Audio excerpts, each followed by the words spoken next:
Salut à tous, salut à tous les abonnés des Gust Tutoriel. Et aujourd'hui nous sommes encore là avec un nouveau chapitre qui est intitulé le treillis articulé.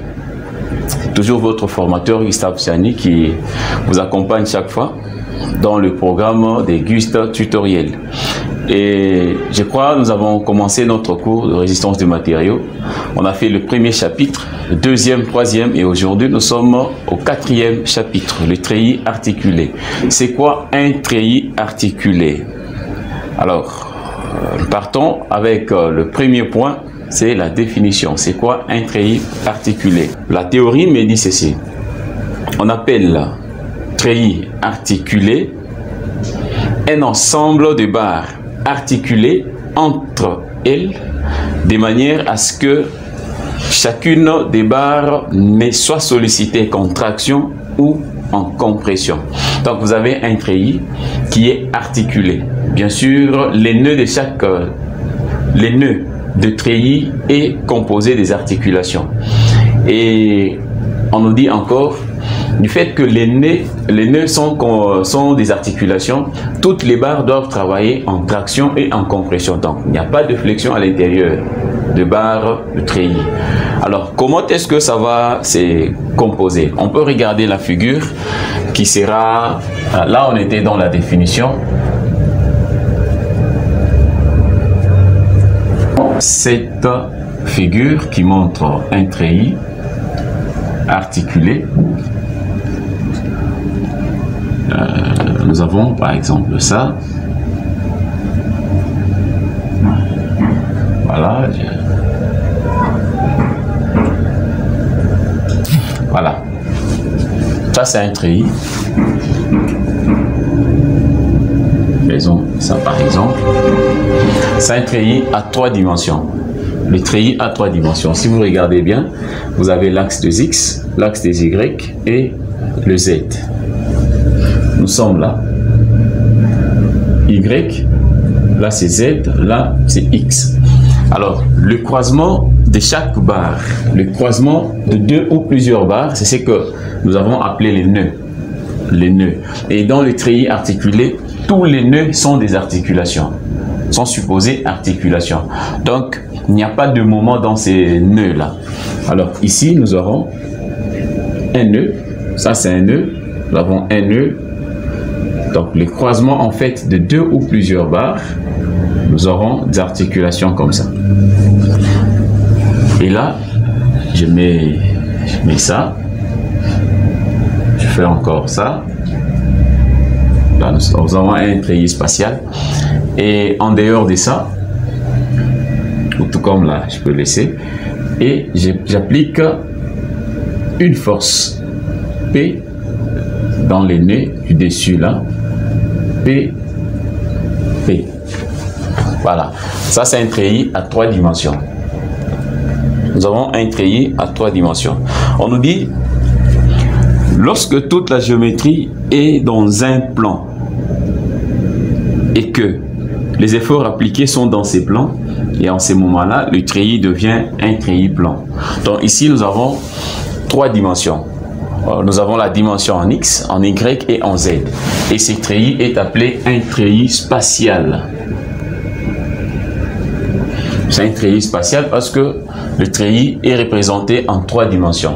Mais seulement lorsque ce treillis est représenté par 2 de ses axes.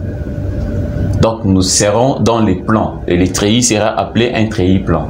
Donc il faut comprendre ça dans ces sens-là. Le même treillis, je peux le représenter comme ça. Je le représente comme ça. Par exemple, et j'applique de force PP. Voilà. Et avec les nœuds qui sont là. Et ce treillis est appelé un treillis plan. Ici, c'est un treillis plan. Donc, nous avons juste l'axe de X et Y. Dans la direction de Z, on n'a pas de composante. Alors, je peux représenter encore un autre treillis plan. Je peux avoir ça, par exemple. Ça, c'est un treillis plan. nous avons des treillis, et là, nous supposons qu'il y a des articulations. Donc, le moment est nul dans l'articulation. On peut appliquer aussi une force P, et ces treillis, c'est un treillis plan. Alors, on nous dit, on appelle nœud. C'est quoi un nœud? Le nœud d'un treillis. On appelle nœud une articulation entre deux ou plusieurs barres. C'est une articulation. Les nœuds, c'est une articulation dans ces cas ici. C'est une articulation, mais seulement on nous dit les nœuds, c'est les croisements des deux ou plusieurs barres. C'est ça les nœuds d'une poutre en treillis. Alors, lorsqu'on nous dit, comme ici nous avons le treillis articulé, cela signifie qu'il y a aussi des treillis qui ne sont pas articulés. Donc là, ce sont des treillis dont les nœuds se comportent comme des encastrements. Et ces treillis-là ne sera pas un treillis articulé. Ça sera des treillis vérendels. Et là, on aura le temps de voir ça plus loin. Hein, par demande, bien sûr, on aura à voir ça. Mais seulement ici, nous traitons des treillis qui sont des treillis articulés. Alors, comme dans chaque chapitre ou dans chaque domaine, nous aurons des hypothèses que nous aurons à utiliser. Il y a toujours des hypothèses que nous utilisons. Donc, c'est ça, en fait, la résistance des matériaux.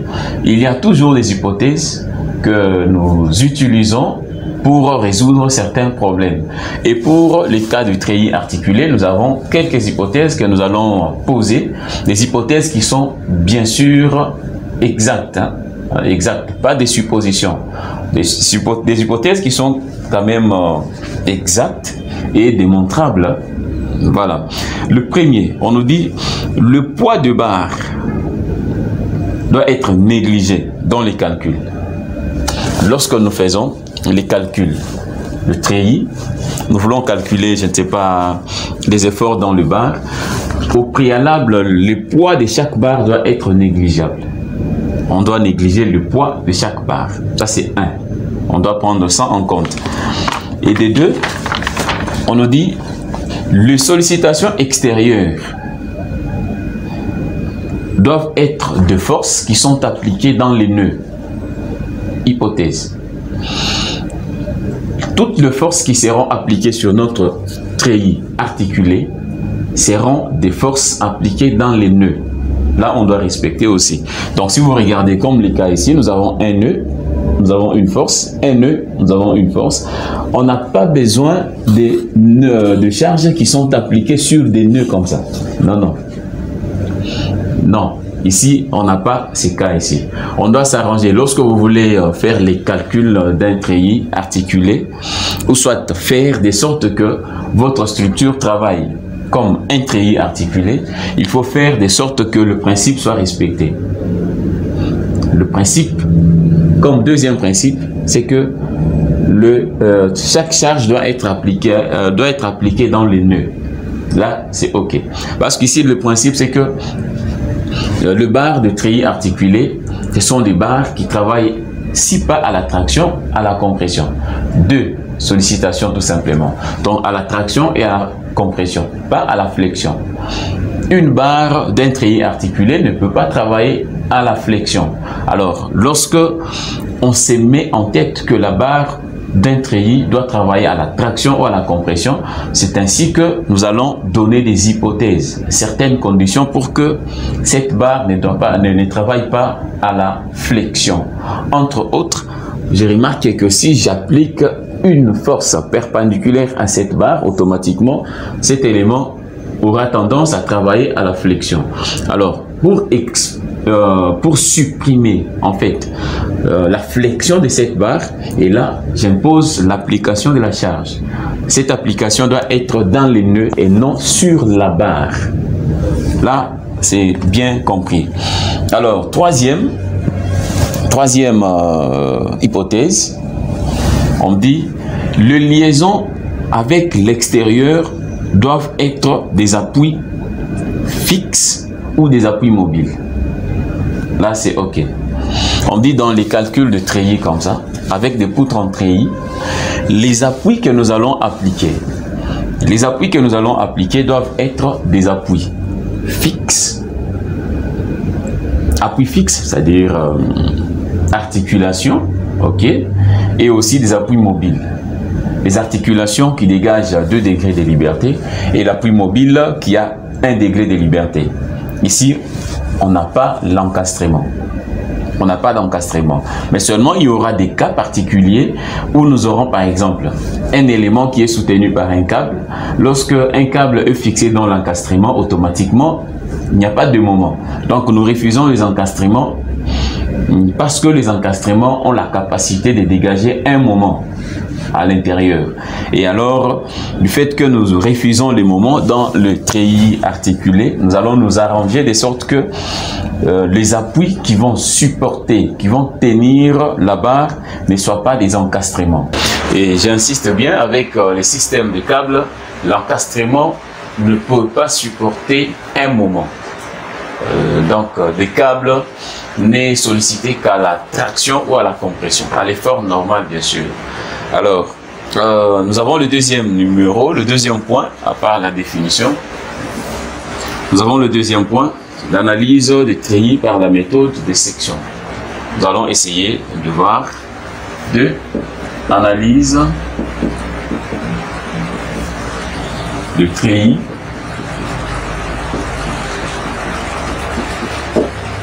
par la méthode de section.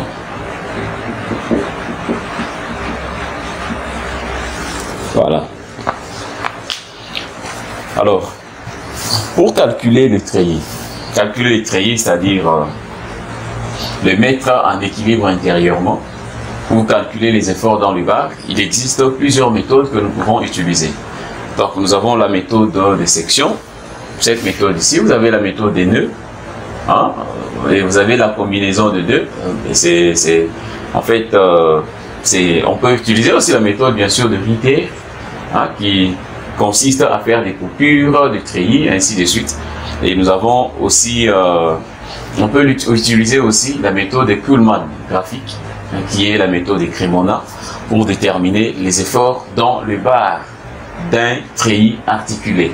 Alors, nous allons essayer de faire la combinaison, bien sûr, de méthodes, hein, par rapport à d'autres méthodes, mais voir aussi la particularité de la méthode de section. Alors, la particularité de la méthode de section, c'est ce que nous voulons faire maintenant.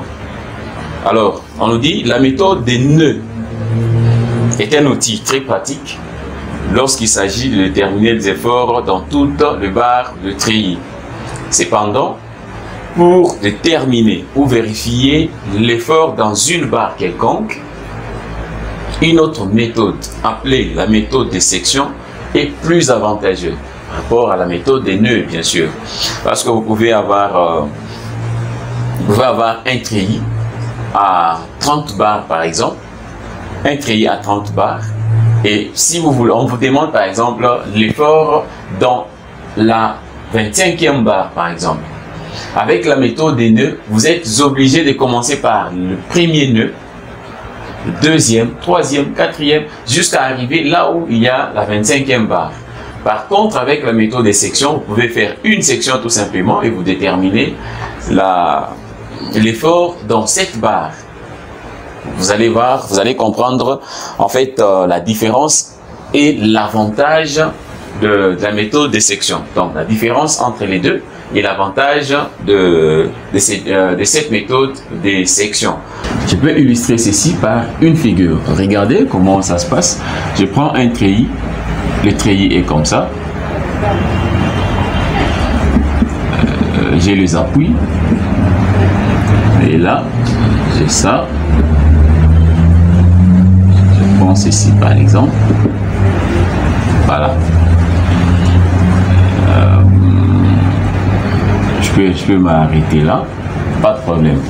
Alors, tout comme je peux aller encore plus loin pour mettre un peu beaucoup de barres. C'est un exemple que je donne.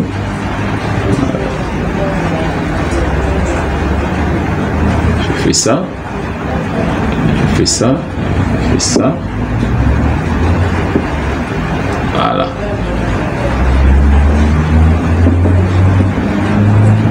Ça. Ok, avec une charge appliquée ici par exemple. Prenons même un truc comme ça. Alors, vous allez comprendre, ici nous sommes dans la méthode de section. Seulement la méthode des nœuds est supposée déjà comprise. Il y aura des exercices qu'on aura à faire pour voir la méthode des sections, la méthode des nœuds. Mais je vous montre tout simplement la différence entre ces deux.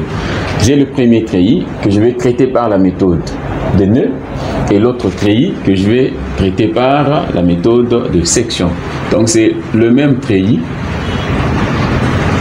C'est le même treillis que j'ai. Parce que des fois nous faisons les deux méthodes, mais on ne se rend pas compte que c'est la méthode, ça c'est la méthode de section ou c'est la méthode de nœud, je ne sais pas. Alors, même chargement. Alors, regardez ce qui se passe. Je vais numéroter les barres. Là, c'est la première barre. 2, 3, 4, 5, 6, 7, 8, 9, 10, 11. On doit numéroter les barres comme ça. On commence par l'extérieur, gauche de l'appui gauche. 2, 3, 4, 5, 6, 7. Dès qu'on finit la numérotation extérieure, on entre à l'intérieur. 8, 9, 10, 11. Voilà, c'est 11 barres. Alors ici, je peux le faire encore de la même manière. 1, 2, 3, 4, 5, 6, 7. 8, 9, 10, 11. Alors, par la méthode des nœuds, lorsqu'on me demande de trouver les efforts dans la barre, par exemple, 6, prenons, on me demande de déterminer les efforts dans la barre 6. Avec la méthode des nœuds, vous allez voir qu'il me faut faire une coupure dans ces nœuds ici. Donc, je vais cibler juste les nœuds qui contiennent la barre 6. Je prends ces nœuds ici. Et les nœuds sera représenté comme ça. Il faut très bien me suivre, hein. Vous allez comprendre un peu la différence. Les nœuds sera représenté comme ça. J'aurai là-bas, si l'effort à l'intérieur est N, j'aurai N6. De l'autre côté, j'aurai N7. J'ai la force qui descend ici, la force P par exemple. Et le 2 barres N8 et N9. Je crois que vous avez très bien compris. Donc, on me demande de déterminer l'effort dans la barre 6 ou de vérifier l'effort dans la barre numéro 6. Je suis là, j'ai coupé les nœuds. Je suis là.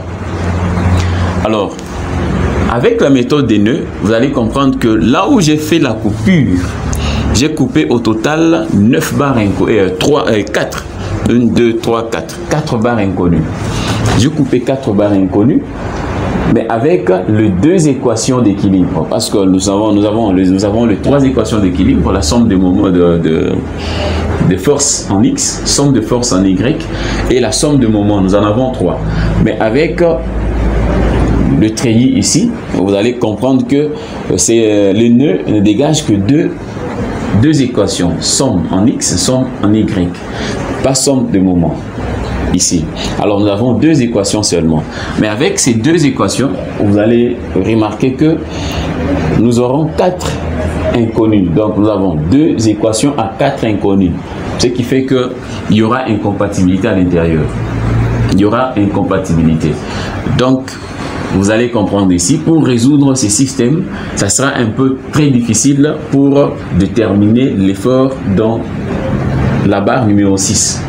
Alors, avec la méthode des nœuds, pour déterminer l'effort dans cette barre numéro 6, il faut commencer toujours par les nœuds qui ont moins d'inconnus. C'est les nœuds ici. Donc, je peux commencer par les nœuds là. J'aurai la réaction ici. J'aurai N7 ici. J'aurai N1 ici. À partir d'ici, j'ai 2 inconnus. Avec mes 2 équations, je peux déterminer sans problème. Ici, avec les nœuds ici, je peux déterminer N1 et N7. Là, pas de problème. Et je passe à ces nœuds ici. Je quitte les nœuds ici vers l'autre nœud. Vers l'autre nœud.